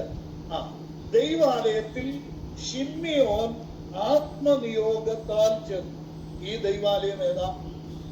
അവൻ ചെന്നത് ഹെബ്രോനിലാണ്. അവൻ ചെന്നത്. ഈ കാര്യം ഞാൻ ഒന്ന് വിശദീകരിക്കാം. യേശുക്രിസ്തുവിനെയും കൊണ്ട് യേശുക്രിസ്തുവിന്റെ മാതാപിതാക്കന്മാർ ദൈവാലയത്തിൽ ചെന്ന രംഗമാണ് ഇവിടെ നമ്മൾ വായിക്കുന്നത്. കേൾക്കുന്നുണ്ടോ? ആരും മുഷിച്ചില് ഉണ്ടാകരുതേ. ഇതെല്ലാം പഠിക്കേണ്ട കാര്യമാണ്. ദയവായിട്ട് എല്ലാവരും ശ്രദ്ധിച്ചിരിക്കണം. യേശുവിനെയും കൊണ്ട്, യേശു കുഞ്ഞിനെയും കൊണ്ട് ദൈവാലയത്തിൽ ചെന്ന രംഗമാണ്. എന്തിനാണ്? നോക്കുക, ലൂക്കോസ് സുവിശേഷം 2-ാം അധ്യായത്തിന്റെ 22-ാം വാക്യം നോക്കിയേ. മോശയുടെ ന്യായപ്രമാണപ്രകാരം അവരുടെ ശുദ്ധീകരണ കാലം കഴിഞ്ഞപ്പോൾ. എന്തിനാ കൊണ്ടുപോയത്? അവളുടെ ശുദ്ധീകരണ കാലം തികഞ്ഞു. ഇതൊക്കെ നമ്മൾ വായിച്ചു വിട്ടിട്ടുണ്ട്. ദയവ് ചെയ്ത് ഈ ദൈവജനം വായിക്കുമ്പോൾ എന്താണ് പറഞ്ഞിരിക്കുന്നതെന്ന് അറിയണം. എന്തോ ഈ ശുദ്ധീകരണ നിയമം? മറിയയുടെ ശുദ്ധീകരണ നിയമം എന്താണ്? ഈ ശുദ്ധീകരണ നിയമം അനുസരിച്ച് അവള് ദൈവാലയത്തിൽ ചെന്നു എന്ന് പറയുന്നത് എന്തർത്ഥത്തിലാണ്? നമുക്ക് വളരെ വേഗം ഒന്ന് നോക്കാം. ഞാനത് പറഞ്ഞു തരാം. ആ ഭാഗം ഒന്ന് എടുത്തു നോക്കി വായിച്ചു. ഞാൻ പറയുന്ന കൂട്ടത്തിൽ ഒന്ന് വായിച്ചു. ലേവ്യ പുസ്തകം 12-ാം അധ്യായത്തിന്റെ 1 മുതൽ 7 വരെയുള്ള വാക്യങ്ങൾ ദയവ് ചെയ്ത്, ഇത് ബൈബിൾ ക്ലാസ് ആണ്. യഹോവ പിന്നെയും മോശയോട് അരുളി ചെയ്തത്. ബ്രദറെ വായിക്കേണ്ട സമയമില്ലാത്തോണ്ട്, സമയം കുറവായതുകൊണ്ട് ഈ ശുദ്ധീകരണ നിയമം അവിടെ പറഞ്ഞിട്ടുണ്ട്. മോശ മുഖാന്തരം ഇസ്രായേൽ ജനത്തിന് നൽകിയിരിക്കുന്ന ശുദ്ധീകരണ നിയമം എന്താ? ഒരു സ്ത്രീ ഒരാൺകുഞ്ഞിനെ പ്രസവിച്ച, 2 ഒരു പെൺകുഞ്ഞിനെ പ്രസവിച്ച അവൾ അനുഷ്ഠിക്കേണ്ട ശുദ്ധീകരണ കാലമാണ്. ഒരാൺകുഞ്ഞിനെ പ്രസവിക്കുന്ന സ്ത്രീ 7 ദിവസം ശുദ്ധീകരണ നിയമം അനുസരിച്ച് അവൾ ഏകാഗിയായിരിക്കണം. 8ാമത്തെ ദിവസം ആ കുഞ്ഞിനെ പരിച്ഛേദന കഴിപ്പിക്കണം. ആൺകുഞ്ഞാണെങ്കിൽ. പെൺകുഞ്ഞാണെങ്കിൽ 14 ദിവസം, 2 ദിവസമാണ്. 14 ദിവസം അവൾ ശുദ്ധീകരണം പാലിക്കണം. ഇനി കേൾക്കുക, നിങ്ങൾ ഇത് ഈ എഴുതിയിട്ടിരിക്കുന്ന ഭാഗം ചുമ്മാ എഴുതിയിടരുത്, പിന്നീട് നോക്കണം. ഇത് കഴിഞ്ഞിട്ട് എന്ത് ചെയ്യണമെന്നറിയാമോ? 40ാമത്തെ ദിവസം ഈ ആൺകുഞ്ഞിനെ പ്രസവിച്ചാൽ 40ാമത്തെ ദിവസം ഇസ്രായേലിലെ സ്ത്രീകൾ, ആ പ്രസവിച്ച സ്ത്രീ സാധിക്കുമെങ്കിൽ തന്റെ ഭർത്താവിനോടൊപ്പം എന്ത് ചെയ്യണം? ഒന്നുകിൽ ഒരു ആട്ടിൻ കുട്ടി അവളുടെ ആസ്തി അനുസരിച്ച് നോക്കണം. അവിടെ പറഞ്ഞിരിക്കുന്നത് എന്താ? യാഗവസ്തുവിനെയും കൊണ്ടുവേണം പോകാൻ. ഒന്നുകിൽ ഒരു മൃഗം, ആട്ടിൻകുട്ടിയോ മറ്റോ ഒരു മൃഗം. ഇനി അതിന് വകയില്ലെങ്കിൽ എന്ത് ചെയ്യണമെന്നറിയാമോ? ഒരു കുറുപ്രാവിനെയും കൊണ്ടുപോകണം. അതിനെ ദൈവാലയത്തിന്റെ പ്രാകാരത്തിൽ ഹെയ്റോണിൽ എന്ത് ചെയ്യണം? യാഗമർപ്പിക്കണം. പുരോഹിതൻ ശുദ്ധീകരണ നിയമം അനുസരിച്ച് അവളെ ശുദ്ധീകരിക്കണം. യേശുവിനെ 40ാം ദിവസത്തിൽ ദൈവാലയത്തിൽ കൊണ്ടുപോയത് എന്തിനാണെന്ന് മനസ്സിലായോ? ഇനി ഇതൊരു പെൺകുഞ്ഞാണെങ്കിൽ, ജനിക്കുന്ന പെൺകുഞ്ഞാണെങ്കിൽ 80ാമത്തെ ദിവസമാണ് കൊണ്ടുപോകേണ്ടത്. ആൺകുഞ്ഞിനും പെൺകുഞ്ഞിനും 2 നിയമങ്ങളായിരുന്നു. നീ ഒരു കാര്യം പറയട്ടെ, സ്ത്രീ സമത്വം, പുരുഷന്മാരോട് സ്ത്രീകൾക്ക് സമത്വം ഉണ്ടെന്നുള്ള വാദഗതിയൊന്നും ബൈബിളിലില്ല കേട്ടോ. 2 2ആയിട്ട് തന്നെ പറഞ്ഞിരിക്കും. ഒരു പുരുഷന് 40ാമത്തെ ദിവസം, അത് കടിഞ്ഞൂലായ ആൺപ്രജയ്ക്ക് 40ാമത്തെ ദിവസവും, കടിഞ്ഞൂലായ പെൺകുട്ടിക്ക് 80ാമത്തെ ദിവസവുമാണ് ശുദ്ധീകരണം വരുത്തേണ്ടത്. ഞാൻ ഒരു കാര്യം കൂടെ ഒന്ന് പറഞ്ഞോട്ടെ, ദൈവത്തെ മഹത്വപ്പെടുത്താനും. ഞാൻ ഇതൊക്കെ വായിച്ച് ഒരുപാട് ദൈവത്തെ മഹത്വം. നമ്മുടെ കർത്താവിന്റെ ആ അവസ്ഥ, ഒരാട്ടിൻകുട്ടിയെ കൊണ്ട് പോകാൻ ആ കുടുംബത്തിന് ആസ്തിയില്ല, പണമില്ല. എന്തിനേം കൊണ്ടാ പോയത്? കേട്ടോ, എന്തിനേം കൊണ്ടാ അവിടെ പോയത്? 2:27 മുതലുള്ള വാക്യങ്ങൾ കണ്ടോ? അവള് 22 മുതൽ അടിഞ്ഞൂലായ ആണൊക്കെയും കർത്താവിന് വിശുദ്ധമായിരിക്കണമെന്ന് കർത്താവിന്റെ ന്യായപ്രമാണത്തിൽ എഴുതിയിരിക്കുന്ന പോലെ അവനെ കർത്താവിന് അർപ്പിക്കുവാനും ഒരു ഇണക്കുറുപ്രാവിനെയോ 2 പ്രാവിൻ കുഞ്ഞിനെയോ കർത്താവിന്റെ ന്യായപ്രമാണത്തിൽ കൽപ്പിച്ചതുപോലെ യാഗം കഴിക്കുവാനും അവർ അവനെ യെരൂശലേമിലേക്ക് കൊണ്ടുപോയി. ദാരിദ്ര്യത്തിന്റെ ഒരാട്ടിൻകുട്ടിയെ വാങ്ങി അതിനെ കൊണ്ട് പോകാൻ നിവൃത്തിയില്ലായിരുന്നു. കർത്താവിനെ ദൈവത്തിന് അർപ്പിക്കാൻ വേണ്ടി കുറുപ്രാക്കളെയും കൊണ്ടാണ് ആ സ്ത്രീ അവിടെ ചെന്നത്. ഈ ശുദ്ധീകരണ നിയമം അനുസരിച്ച് അവർ ചെന്നത്, വേഗം പറയട്ടെ, യേശുക്കുഞ്ഞിനെയും കൊണ്ട് അവർ ചെന്നത് ഈ ഹെയ്റോണിലാണ്, വിശുദ്ധ സ്ഥലത്തല്ല. വിശുദ്ധ സ്ഥലത്ത് പ്രവേശിക്കാൻ പാടില്ല അവർക്ക്. അതേസമയം ശിമ്യോൻ ദൈവത്തിന്റെ പ്രവാചകനാണ്. ഈ പ്രവാചകനായ ശിമ്യോൻ ദൈവാലയത്തിന്റെ ഹെയ്റോണിൽ വന്ന്, അഥവാ പ്രാകാരത്തിൽ വന്ന് യേശുക്കുഞ്ഞിനെ കയ്യിലേന്തി ശുദ്ധീകരണ നിയമം അനുസരിച്ച് ആ കുഞ്ഞിനെ ദൈവകരങ്ങളിൽ അർപ്പിക്കുന്നതാണ് നമ്മൾ ഈ ഭാഗത്ത് വായിക്കുന്ന സംഭവം. മനസ്സിലായല്ലോ? ഈ ശുദ്ധീകരണ നിയമം എന്താണെന്നൊക്കെ മനസ്സിലായല്ലോ? ഇതൊക്കെ നമ്മൾ വായിച്ചു വിട്ടിട്ടുണ്ട്. പക്ഷേ ഇങ്ങനെയൊക്കെ ഇതിന്റെ പിന്നിൽ കാര്യങ്ങളുണ്ട്, ചരിത്രമുണ്ടെന്നൂടെ അറിഞ്ഞിരിക്കണം. അല്ലാതെ യേശുക്കുഞ്ഞ് ജനിച്ചു 40-ാമത്തെ ദിവസം അവർക്ക് രണ്ടുപേർക്കും ഒരു ഓരോരയുണ്ടായി യേശുവിനെയും കൊണ്ട് ദൈവാലയത്തിൽ പോലല്ല.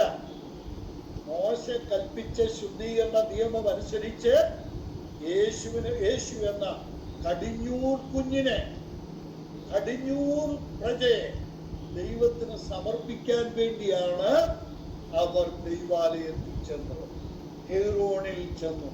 അവിടെ ഞാൻ ഒരു വാക്ക് പറയട്ടെ. ഈ ചെന്നപ്പോഴ് മറിയയ്ക്കും യോസെഫിനും അറിയാൻ പാടില്ലാത്ത ഒരു കാര്യം, അതുവരെ അവർക്കറിയാൻ പാടില്ലാത്ത ഒരു കാര്യം അവർ സംഭവിച്ചതാ. ദൈവം തമ്പുരാൻ ഈ ശിമ്യോൻ എന്ന് പറഞ്ഞ ഈ മനുഷ്യനോട് പറഞ്ഞിരുന്നു, എന്താ, നീ ദൈവത്തിന്റെ ക്രിസ്തുവിനെ കണ്ടതിന് ശേഷമേ നീ മരിക്കുള്ളൂ എന്നവനോട് പറഞ്ഞു. അവിടെ എഴുതിയിരിക്കുന്ന ആ വാക്ക് നിങ്ങൾ നോക്കിയേ.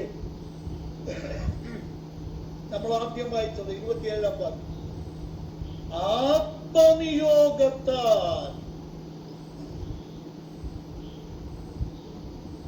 ചുമ്മാതെ പോയതല്ല, പരിശുദ്ധാത്മാവ് നിയോഗിച്ചിട്ടാണ് ശിമ്യോൻ എന്ത് ചെയ്തത്? ദൈവാലയത്തിൽ ചെന്നത്, ഹെറോണിൽ ചെന്നത്. എന്നിട്ട് എന്ത് ചെയ്തു? അവൻ അവിടെ ചെന്നിട്ട് 28-ാം വാക്യം, യേശു എന്ന പൈതലിന് വേണ്ടി ന്യായപ്രമാണത്തിന്റെ ചട്ടപ്രകാരം ചെയ്യുവാൻ അമ്മയപ്പന്മാർ അവനെ അകത്തു കൊണ്ടു ചെന്നപ്പോൾ അവനെ കയ്യിലേന്തി ദൈവത്തെ പുകഴ്ത്തി. യേശു കുഞ്ഞിനെ തന്റെ കയ്യിലെടുത്ത് ദൈവത്തെ പുകഴ്ത്തി. നോക്കണം, ഈ മനുഷ്യൻ എങ്ങനെ മനസ്സിലായി ഇത് ദൈവത്തിന്റെ ക്രിസ്തുവാണെന്ന് എങ്ങനെ മനസ്സിലായി? അതാണ് അവിടെ ഒരു പ്രയോഗമുണ്ട്, ആത്മനിയോഗത്താൽ, ദൈവത്തിന്റെ പരിശുദ്ധാത്മാവിനാൽ തനിക്ക് മനസ്സിലായി. ആ കുഞ്ഞിനെ കയ്യിലെന്തിക്കൊണ്ട് വിശ്വപ്രസിദ്ധമായ, ലോകം എങ്ങും ആദരിക്കുന്ന, ഇന്നും ആദരവോടെ ഓർക്കുന്ന ഒരു വലിയ പ്രഖ്യാപനം ശിമ്യോൻ നടത്തി. നോക്കിയേ, ഒന്ന് താൻ പറയുന്നത്, എനിക്ക് ഇനി ജീവിച്ചിരിക്കണ്ട, ഞാൻ എന്തിനു വേണ്ടിയാണോ ജീവിച്ചിരുന്നത് അത് സാധിച്ചു. കണ്ടോ? ഇപ്പോൾ തിരുവചനം പോലെ നീ അടിയനെ സമാധാനത്തോടെ വിട്ടയക്കുന്നു എന്ന് പറഞ്ഞതിന്റെ അർത്ഥം എന്താ? എനിക്കിപ്പം മരിക്കണം, എന്റെ ജീവിതത്തിൽ സാധിക്കേണ്ട കാര്യം സാധിച്ചു. ദൈവമേ, എന്നെ സമാധാനത്തോടെ വിട്ടയക്കണം. അടുത്തത് 3 ലോക പ്രസിദ്ധമായ ആശയം. യേശു ക്രിസ്തുവിനെ കുറിച്ച് ലോകമെമ്പാടും പ്രഘോഷിക്കേണ്ട 3 സത്യങ്ങൾ, 3 വിഷയങ്ങൾ. തന്റെ കയ്യിലിരിക്കുന്ന ഈ കുഞ്ഞിന്റെ തിളങ്ങുന്ന കണ്ണുകളിലേക്ക് തന്റെ മങ്ങിത്തുടങ്ങിയ കണ്ണുകൾ കൊണ്ട് നോക്കി ഈ പ്രവാചകനായ ശിമ്യോൻ വിളിച്ചു പറയുന്ന 3 വിളംബരങ്ങൾ അവിടെ ഉണ്ട്. എന്തൊക്കെയാ? ജാതികൾക്ക് വെളിപ്പെടുവാനുള്ള പ്രകാശവും നിന്റെ എന്റെ കയ്യിലിരിക്കുന്ന ഇവൻ ആരാന്നറിയാമോ? ജാതികളുടെ പ്രകാശമാണ്, ജാതികൾക്ക് വെളിപ്പെടുവാനുള്ള പ്രകാശമാണ്. എന്റെ കയ്യിലിരിക്കുന്ന ഈ പിഞ്ചോമന കുഞ്ഞ്, 40 ദിവസം മാത്രം പ്രായമുള്ള ഈ പിഞ്ചോമന കുഞ്ഞ് ജാതികൾക്ക് വെളിപ്പെടുവാനുള്ള പ്രകാശമാണ്. 2, നിന്റെ ജനമായ ഇസ്രായേലിന്റെ മഹത്വം. സ്തോത്രം. ഈ കുഞ്ഞാരാന്നറിയാമോ? ദൈവത്തിന്റെ ജനമായ ഇസ്രായേലിന്റെ മഹത്വമാണ്. ഭാവിയിൽ അത് വെളിപ്പെടാൻ പോകുകയാണ്. 3, നീ സകല ജാതികളുടെയും മുമ്പിൽ ഒരുക്കിയിരിക്കുന്ന നിന്റെ രക്ഷയെ എന്റെ കണ്ണ് കണ്ടുവല്ലോ. എന്താ? സകല ജാതികൾക്കും വേണ്ടി ദൈവം ഒരുക്കിയ രക്ഷയാണ് ഈ പിഞ്ചു പൈതൽ, എന്റെ കയ്യിലിരിക്കുന്ന ഈ കുഞ്ഞ്. സഹോദരങ്ങളെ, ഞാൻ പറയട്ടെ, ഇതിനേക്കാൾ വലിയ പ്രസംഗം നമുക്ക് ചെയ്യാനുണ്ടോ? ഉണ്ടോ? ഈ 3 വാചകങ്ങൾ പോരെ സുവിശേഷം ജനത്തോട് അറിയിക്കാൻ.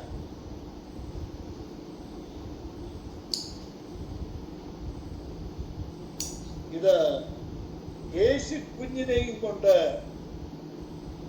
കർത്താവിന്റെ മാതാപിതാക്കൾ ആദ്യമായി ദൈവാലയത്തിൽ ഹെയ്റോണിൽ ഇവിടെ പ്രാകാരത്തിൽ ചെന്നപ്പോൾ നടന്ന കാര്യമാണ്. രണ്ടാമത് യേശുവും ദൈവാലയം, യേശു ക്രിസ്തുവിനോട് ബന്ധപ്പെട്ട് ദൈവാലയം. രണ്ടാമത് നോക്കുക, ഇതേ അധ്യായം ലൂക്കോസ് വിശേഷം 2-ാം അധ്യായത്തിന്റെ 37-ാം വാക്യം നോക്കി. അവിടെ ഈ ശിമ്യോന് കിട്ടിയതുപോലെ അരുളപ്പാട് കിട്ടിയ വേറൊരു മാതാവുണ്ടായി. ആശേർ ഗോത്രക്കാരിയാണ്. ആശേർ ഗോത്രത്തിൽപ്പെട്ട 37-ാം വാക്യം നോക്കുക. എന്താ? ദേവാലയം വിട്ടുപിരിയാതെ ഉപവാസത്തോടും പ്രാർത്ഥനയോടും കൂടെ രാവും പകലും ആരാധന ചെയ്തു പോകും. ആരാധന ചെയ്തു കൊണ്ട് ഈ സ്ത്രീയുടെ പേര് 36-ാം വാക്യം. ആശേർ ഗോത്രത്തിൽ ഫനുവേലിന്റെ മകളായ ഹന്ന എന്നൊരു പ്രവാചകി. അവളും എവിടെയാ? ദൈവാലയത്തിൽ. ഈ ദൈവാലയം എവിടെയാണ്? എനിക്ക് കാണാൻ പറ്റുന്നവരൊക്കെ ഒന്ന് വീഡിയോ ഓൺ ചെയ്ത് വെച്ചേക്കണേ. എനിക്കൊന്ന് കണ്ട് സംസാരിക്കാൻ വേണ്ടിയാണ്. പലരെയും പൂർണ്ണമായിട്ട് കാണാൻ പറ്റുന്നില്ല. ഓക്കെ. അപ്പോൾ ശിമ്യോൻ ചെന്നതും പിന്നെ ഹന്ന ചെന്നതും പ്രാകാരത്തിലാണ്. ഹെയ്റോനിൽ യേശു കുഞ്ഞിനെ അവർ കണ്ടത് ഈ പ്രാകാരത്തിൽ വെച്ചാണ്. ഇനി നോക്കുക, യേശുവിനെ പിന്നെ നമ്മൾ ദൈവാലയത്തോട് ബന്ധപ്പെട്ട് കാണുന്നത് എവിടെയാണ്? ഞാൻ കഴിവതും ക്രമമായിട്ടാണ് പറഞ്ഞു പോകുന്നത്. അടുത്ത് കർത്താവിനെ കാണുന്നത് ദൈവാലയത്തിൽ കാണുന്നത് ഈ 2-ാം അധ്യായത്തിന്റെ തന്നെ 46-ാം വാക്യത്തിലാണ്. 12-ാമത്തെ വയസ്സിൽ യേശു കുഞ്ഞിന്റെ 12-ാമത്തെ വയസ്സിൽ കർത്താവ് 41-ാം വാക്യം 41, അവന്റെ അമ്മയപ്പന്മാർ ആണ്ടുതോറും പെസഹായ ഉത്സവ സമയത്താണ് യഹൂദന്മാരുടെ നിയമം അനുസരിച്ച് ഉത്സവം ആചരിക്കുവാൻ വേണ്ടി എന്ത് ചെയ്യാണ്?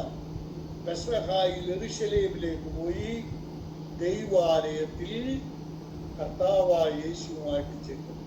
ഇവിടെയും ഒരു മഹാസംഭവം നടക്കുന്നു. ദൈവാലയം യേശു ക്രിസ്തുവായിട്ട് ബന്ധപ്പെട്ടു. എത്ര വയസ്സുണ്ട് യേശു ക്രിസ്തുവിന്? യേശുവിന് 12 വയസ്സേ ഉണ്ട്. പക്ഷെ എന്താ സംഭവിച്ചത്? കർത്താവ് അവിടെ ചെന്നു. പെരുന്നാളൊക്കെ കഴിഞ്ഞിട്ട് ഈ അമ്മയപ്പന്മാര് തിരിച്ചുപോയി. 43-ാം വാക്യം. അമ്മയപ്പന്മാര് അറിഞ്ഞില്ല യേശു ദൈവാലയത്തിൽ ഇരിക്കുകയാണ്. സഹയാത്രിക്കാരുടെ കൂട്ടത്തിൽ ഉണ്ടായിരിക്കുമെന്ന് ഊഹിച്ചിട്ട് ഒരു ദിവസത്തെ വഴി പോരുന്നു. പിന്നെ പരിശോധിച്ചു. കാണാഞ്ഞിട്ട് എന്ത് ചെയ്തു? അവർ യെരൂശലേമിലേക്ക് മടങ്ങിപ്പോയി. മടങ്ങിച്ചെന്നപ്പോ അപ്പോഴത്തേക്ക് എത്ര ദിവസമായെന്നറിയാമോ? 3-ാമത്തെ ദിവസമായി. 46-ാം വാക്യം.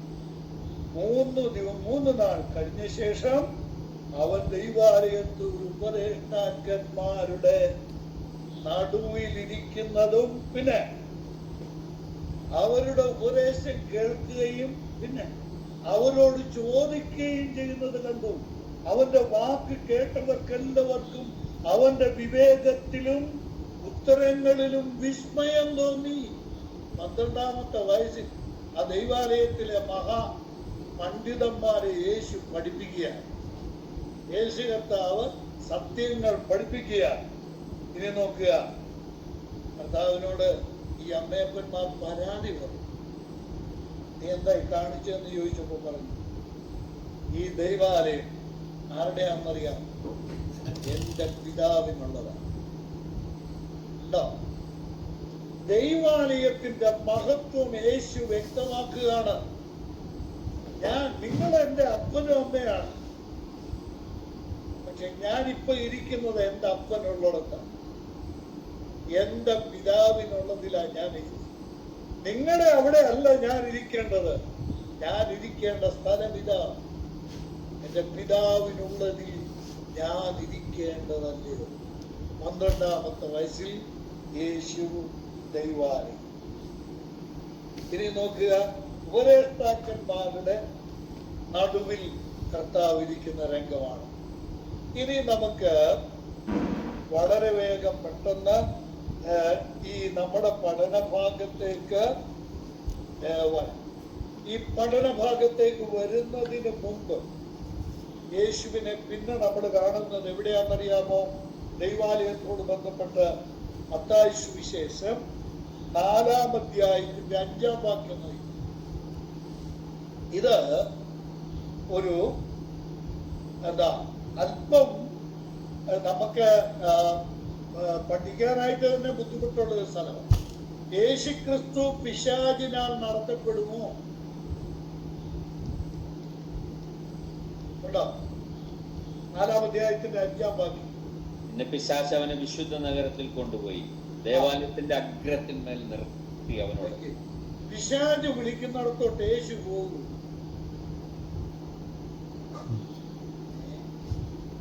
എന്തിനാ പോയത്? അവന്റെ പ്രലോഭനത്തിന് വഴങ്ങാനല്ല. ദൈവാലയത്തിന്റെ അഗ്രം കണ്ടോ, യേശുവും ദൈവാലയത്തിന്റെ അഗ്രത്തിൽ കൊണ്ടുപോയി കർത്താവിനെ നിർത്തി. എന്നിട്ട് പറഞ്ഞത് എന്താണെന്നറിയാമോ? നീ ദൈവപുത്രനാണെങ്കിൽ, ഞാൻ പറഞ്ഞങ്ങ് പോകാമേ, നീ ദൈവപുത്രനാണെങ്കിൽ ഇവിടെ നിന്ന് താഴോട്ട് ചാടുക. എന്നിട്ട് ഒരു വാക്യം കൂടെ അങ്ങോട്ട് പറഞ്ഞു കൊടുത്തു. എന്താ? നമ്മളെക്കാൾ വേദപുസ്തകം പിശാചിന് നല്ലപോലെ അറിയാൻ പറ്റും. 91-ാം സങ്കീർത്തനത്തിന്റെ 11-ാം വാക്യം അവൻ പറഞ്ഞു കൊടുത്തത്. യേശു കർത്താവിന് 91-ാം സങ്കീർത്തനത്തിന്റെ 11-ാം വാക്യം അവൻ പറഞ്ഞു കൊടുത്തതാ, തന്റെ ദൂതന്മാരോട് കൽപ്പിക്കും, നീ നിന്റെ കാല് കല്ലിൽ തട്ടിപ്പോകാതിരിക്കാൻ വേണ്ടി നിന്നെ കുറിച്ച് തന്റെ ദൂതന്മാരോട് കൽപ്പിക്കുക. അതുകൊണ്ട് നീ ചാട്, ദൈവദൂതന്മാർ നിന്നെ കാത്തുകൊള്ളും, ദൈവദൂതന്മാർ നിന്നെ കൈകളിൽ വഹിച്ചുകൊള്ളുന്നു. കർത്താവ് ചാടിയോ? കർത്താവ് ചാടി. എല്ലാരും കേൾക്കണേ, ദയവായിട്ട് ശ്രദ്ധിക്കണേ. ചാടിയില്ല. എന്താ ചാടാഞ്ഞത്? ചാടിയാൽ കർത്താവ് മരിക്കും കേട്ടോ. അവിവേകം കർത്താവ് കാണിക്കുക. ദൂതന്മാര് താങ്ങാവെന്ന് പറഞ്ഞത് ചാടിയാൽ താങ്ങാവെന്നല്ല. പിന്നെ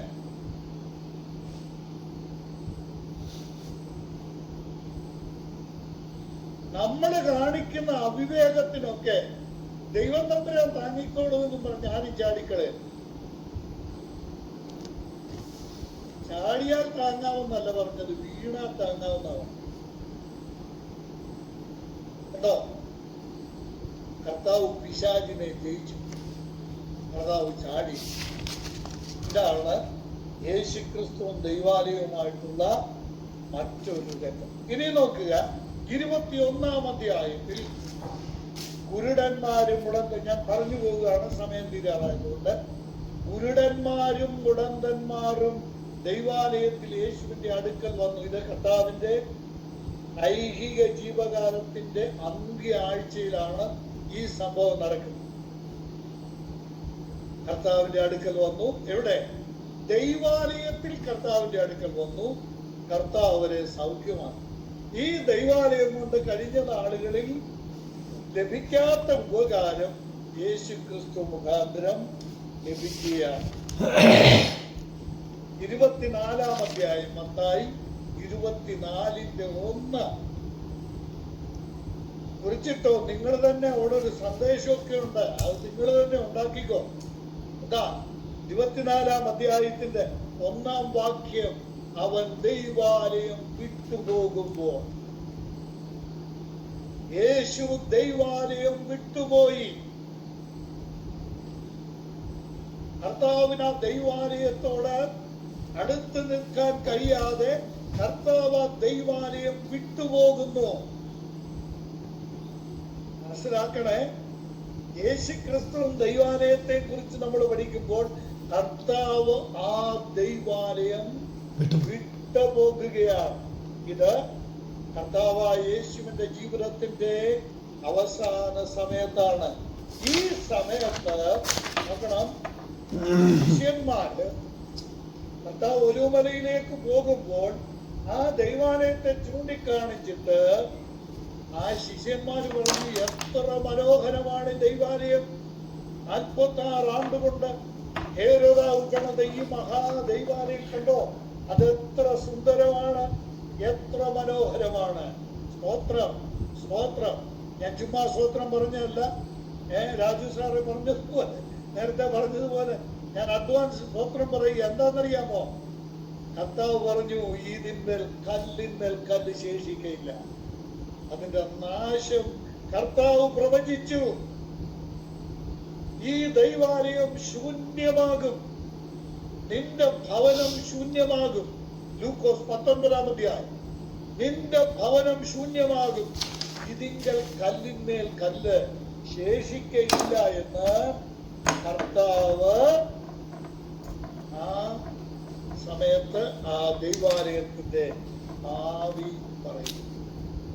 ഈ ദൈവാലയവുമായിട്ട് ബന്ധപ്പെട്ട് കർത്താവ് 2 പ്രാവശ്യം ഇതിനെ ശുദ്ധീകരിച്ചു.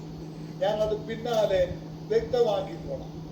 എന്നാൽ ഇന്ന് ഈ ക്ലാസ് അവസാനിപ്പിക്കാനുള്ള നേരമാകുമ്പോൾ ഈ ദൈവാലയത്തോട് ബന്ധപ്പെട്ട് യേശുക്രിസ്തുവും ദൈവാലയവും എന്നുള്ള ആ വിഷയത്തിൽ നമ്മൾ പഠിക്കേണ്ട ഒരു പ്രധാന കാര്യം ഞാൻ ഓർമ്മിപ്പിക്കട്ടെ. ശ്രദ്ധിക്കണേ, ഈ പറയുന്നത് വളരെ പ്രധാനപ്പെട്ട ഒരു കാര്യം. നിങ്ങൾ എൻ്റെ കൂടെ ഒന്ന് ചിന്തിച്ചു നോക്കിയേ. ഇത്രയും ഭാഗങ്ങളൊക്കെ നമ്മൾ പഠിച്ചു, എന്നാൽ ഒരിടത്തെങ്കിലും യേശുക്രിസ്തു ഈ ദൈവാലയത്തിന്റെ വിശുദ്ധ സ്ഥലത്ത് കയറിയോ? നായോസിൽ കയറിയോ? ഹെയ്റോണിലല്ലാതെ യേശുക്രിസ്തു ഈ ദൈവാലയത്തിന്റെ വിശുദ്ധ സ്ഥലത്തോ അതിവിശുദ്ധ സ്ഥലത്തോ കർത്താവ് കയറിയില്ല. എന്താ കാരണം? ന്യായപ്രമാണത്തെ ലംഘിക്കാനല്ല, ന്യായപ്രമാണത്തെ നിവർത്തിക്കാനാണ് കർത്താവ് വന്നത്. എന്തുകൊണ്ടാണ് യേശുക്രിസ്തു ഈ ദൈവാലയത്തിന്റെ വിശുദ്ധ സ്ഥലത്ത് കർത്താവ് കയറാതിരുന്നത്? ഒരു പ്രാവശ്യം പോലും കർത്താവ് ഈ വിശുദ്ധ സ്ഥലത്ത് പ്രവേശിക്കാതിരുന്നതിന്റെ കാരണം എന്താണ്? ഉത്തരം വളരെ ലളിതമാണ്. കർത്താവ് ലേവി ഗോത്രക്കാരനല്ല. യേശുക്രിസ്തു യഹൂദാ ഗോത്രക്കാരനാണ്. ഞാൻ പറയുന്ന വേദഭാഗം നിങ്ങൾ നോക്കിയാൽ മതി. എബ്രായർക്ക് എഴുതിയ ലേഖനം 7-ാം അധ്യായം. യേശുക്രിസ്തു പുരോഹിത ഗോത്രത്തിൽ പെട്ടവനല്ലാത്തത് കൊണ്ട് കർത്താവ് ഈ ദൈവാലയത്തിന്റെ വിശുദ്ധ സ്ഥലത്താകട്ടെ അതിവിശുദ്ധ സ്ഥലത്താകട്ടെ ഒരിക്കൽ പോലും പ്രവേശിച്ചിട്ടില്ല. യേശുക്രിസ്തു പോയതും പ്രവേശിച്ചതും ദൈവാലയത്തെ ശുദ്ധീകരിച്ചതും പ്രാകാരം വരെയാണ്, ഹെയ്റോൺ വരെയാണ്. നായോസിൽ കയറിയില്ല. കേട്ടോ, കർത്താവ് അത് ലംഘിച്ചില്ല. എന്നാൽ ഒരു വലിയ സംഭവം നടന്നു. കേട്ടോ, അത് പറഞ്ഞു ഞാൻ അങ്ങ് അവസാനിപ്പിക്കും. മത്തായി എഴുതിയ സുവിശേഷം 27-ാം അധ്യായത്തിന്റെ 51-ാം വാക്യം യേശുക്രിസ്തുവും ദൈവാലയവും സംബന്ധിച്ച് അതിപ്രധാനമായ ഒരു സംഭവം. നമ്മുടെ എബ്രായ ലേഖനം 9-ാം അധ്യായത്തിൽ വായിച്ച വാക്യം ഓർമ്മയുണ്ടോ? എന്താ? തിരശീലയ്ക്ക് പിൻപിലോ അതിവിശുദ്ധം എന്ന ഒരു സ്ഥലമുണ്ട്. 3-ാം വാക്യം. തിരശീലയ്ക്ക് പിൻപിലോ അതിവിശുദ്ധം എന്ന സ്ഥലമുണ്ട്. ഇനി മത്തായി 27-ന്റെ 51 എടുത്തവരൊന്ന് വായിച്ചു തരാമോ? അപ്പോൾ മന്ദിരത്തിലെ തിരശീല മേൽ തൊട്ട് അടിയോളം രണ്ടായി ചുറ്റിപ്പോയി. എന്താ ഈ വിശുദ്ധ സ്ഥലത്തിനും അതിവിശുദ്ധത്തിനും ഇടയ്ക്കുള്ള തിരശീല യേശു കുരിശിൽ മരിച്ചപ്പോൾ എന്ത് സംഭവിച്ചു? ആ തിരശീല മേൽ തൊട്ടടിയോളം രണ്ടായി ചിന്തിപ്പോയി. ഇന്ന് വരെ ഈ സന്ദർഭം വരെ ഒരു സാധാരണ പുരോഹിതൻ അതിവിശുദ്ധ സ്ഥലത്ത് കയറിയിട്ടില്ല. ഈ സന്ദർഭം വരെ യഹൂദ ഇസ്രായേൽ ജനത്തിലെ 11 ഗോത്രം, ലേവി ഗോത്രം ഒഴിച്ച് ഈ 11 ഗോത്രങ്ങളും എവിടെ കയറിയിട്ടില്ല? വിശുദ്ധ സ്ഥലത്ത് കയറിയിട്ടില്ല. ഇസ്രായേലിലെ ഒരു പുരോഹിതനും വിശുദ്ധ സ്ഥലത്തു നിന്ന് അതിവിശുദ്ധ സ്ഥലത്ത് കയറിയിട്ടില്ല. ഒരു മഹാപുരോഹിതന് മാത്രമേ അവിടെ കയറാൻ അനുവാദം ഉണ്ടായിരുന്നുള്ളൂ. എന്നാൽ എന്റെ ദൈവത്തിന് സ്തോത്രം, എന്റെ ദൈവത്തിന് സ്തോത്രം, എന്റെ ദൈവത്തിന് സ്തോത്രം. എന്റെ യേശു കർത്താവ് കൽവരിയിലെ കുരിശിൽ മരിച്ചപ്പോൾ ആ മന്ദിരത്തിന്റെ തിരശീല രണ്ടായി ചിന്തിട്ട് സകലർക്കും ആ കൃപാസനത്തിലേക്കുള്ള പ്രവേശനം.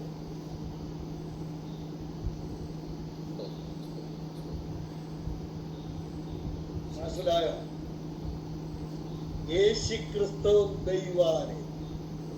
എബ്രായർക്ക് എഴുതിയ ലേഖനം വായിച്ച് അവസാനിപ്പിക്കാം. എബ്രായർക്ക് എഴുതിയ ലേഖനം 10-ാം അധ്യായത്തിന്റെ 19-ാം വാക്യം ആദ്യം ഒന്ന് നോക്കുക. 10-19.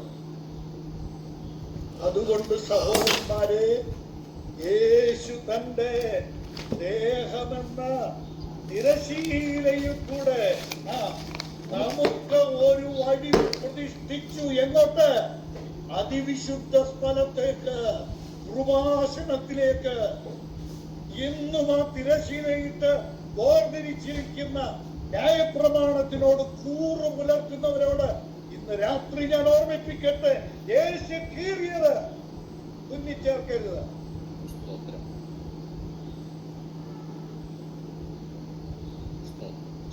യേശു തന്റെ ദേവാലയം ദേഹമെന്ന തിരശീല ചിന്തി എനിക്കും നിങ്ങൾക്കും, ലോകത്തെ യഹൂദന്മാർക്ക് മാത്രമല്ല കേട്ടോ, ലോകത്തിലെ ഏത് ജാതിയിൽപ്പെട്ടവർക്കും കർത്താവായ യേശു വിശ്വസിക്കുന്നവർക്ക് ഹല്ലേലൂയ, ദൈവത്തിന് സ്തോത്രം, അതിവിശുദ്ധ സ്ഥലത്തേക്ക് യേശു ക്രിസ്തു മുഖാന്തരം പ്രവേശനം.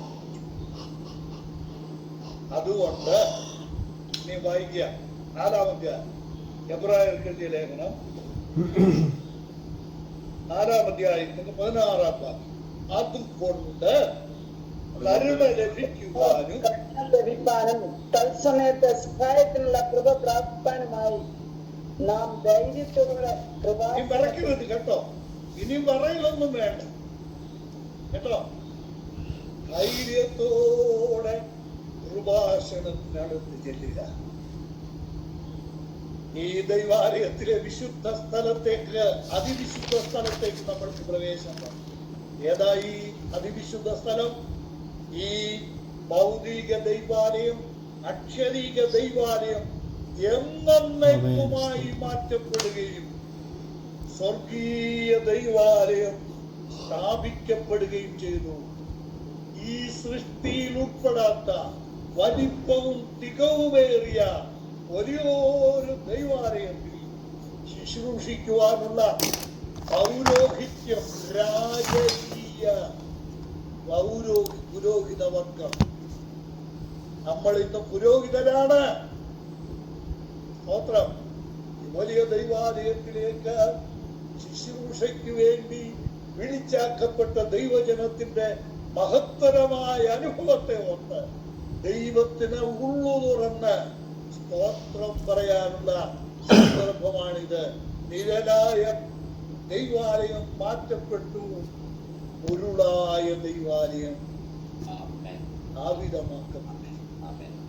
ആ ദൈവാലയത്തിലേക്ക് നമ്മൾക്ക് പ്രവേശനം ലഭിച്ചിരിക്കുന്നു.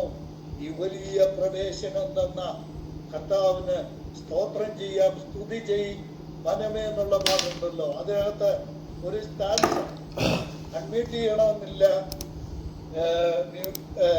മ്യൂട്ടിൽ തന്നെ ഇരിക്കട്ടെ. എന്റെ കൂടെ ചേർന്നങ്ങ് പാടിക്കോ ദൈവമക്കൾ. ദിനവും മനമേതൽ സമയം വൻ കൃപകൾ പ്രാപിപ്പാൻ അതിധൈര്യമായി കൃപാസനത്തിൻ അന്തികത്തിൽ ചെന്നു നീ അതിധൈര്യമായി കൃപാസനത്തിന് അന്തികത്തിൽ ചെന്ന് സ്തോത്രം. ദൈവത്തെ ആരാധിക്കുവാനും പ്രാർത്ഥിക്കുവാനുമുള്ള ധൈര്യം യേശു ക്രിസ്തു മുഖാന്തരം നമ്മൾക്ക് ലഭിച്ചിരിക്കുന്നു. ഹല്ലേലൂയ. ദൈവത്തിന് സ്തോത്രം. കർത്താവേ അനുഗ്രഹിക്കട്ടെ. ആമേൻ.